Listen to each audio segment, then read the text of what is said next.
Well, every nonprofit marketer knows that the two biggest giving days of the year are December 31st, the last day of the tax year, and now Giving Tuesday, the last Tuesday in the month of November. Over the last 12 years, Giving Tuesday has evolved from a small grassroots campaign to a worldwide phenomenon that reaches millions of people. But as a marketer, how do you get the most out of Giving Tuesday?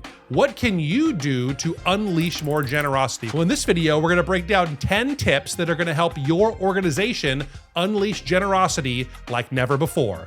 Let's do this.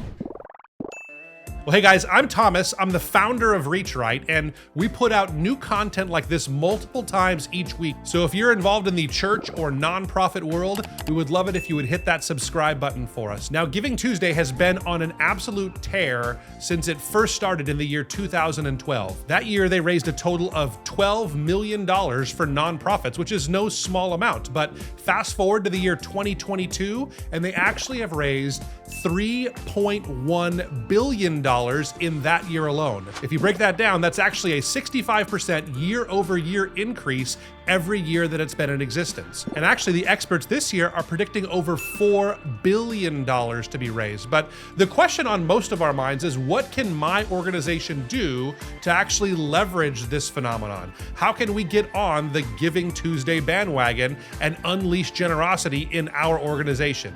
Well, let me give you a few tips that we've seen from organizations that actually are proven to work. Here's the first one. Make sure you communicate early. Actually, one of the biggest mistakes that I see nonprofits make is realizing on Thanksgiving weekend that, oh yeah, Giving Tuesday is coming up. And frankly, that is way too late to get started. Ideally, you want to start promoting Giving Tuesday in your organization around the beginning of the month of November.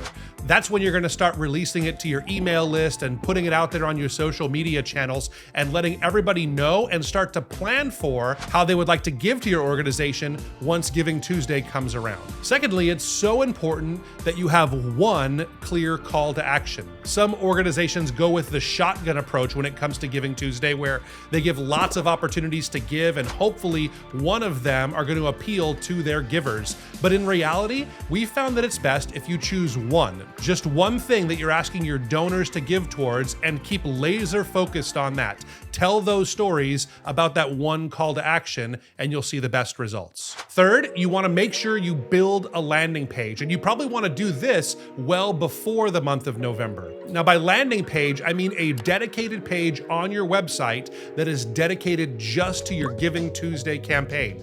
You probably want to have a few sections in there. Obviously, you'll have one that highlights what the giving campaign is about and a clear call to action on where people can give. But use this landing page as a chance to, again, tell stories about what you expect to accomplish and testimonies of what the funds will go towards when people choose to partner with you and give on Giving Tuesday. Fourth, you want to make sure you raise funds for something very specific. Let's face it, nobody really likes to give to your general giving fund. And to be honest, it's tough to inspire people to help you keep the lights on or pay for your HR expenses. Instead, have one specific area that you're trying to raise funds for and make it something that is really engaging to people. Maybe there's a specific initiative in your community that's going to make an impact on a huge number of kids, or if a certain amount is given, you can raise enough money to build a well overseas. Whatever it is, make those stories come alive and keep your campaign focused on that one specific goal as opposed to just a general fund for your organization. And fifth, it's really important to be clear about what your goal is for Giving Tuesday. Come up with a specific financial amount that you hope to raise on Giving Tuesday alone. Put that number out there. Let the people on your email list and on social media know about how much you hope to raise, and put that big, audacious goal right there in front of them. Often when people have a target and know how big the need is, it'll help inspire even more generosity. Now, sixth, and this might be the most important one, let people know what their donation is going to accomplish. The way we do that is telling stories about what past donations have accomplished.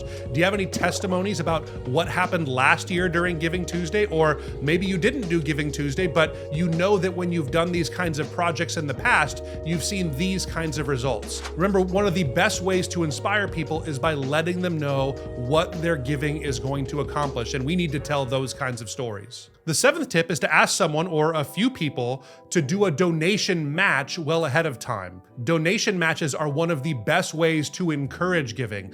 Ask someone who maybe is a consistent giver to your organization if they would consider making a larger donation, then let people know that you have someone willing to match any donation up to a certain amount. If you can find a person, a group of people, or even better yet, a business that's willing to make a large donation, this is one of the best ways to leverage that and encourage more people to give smaller donations on Giving Tuesday itself.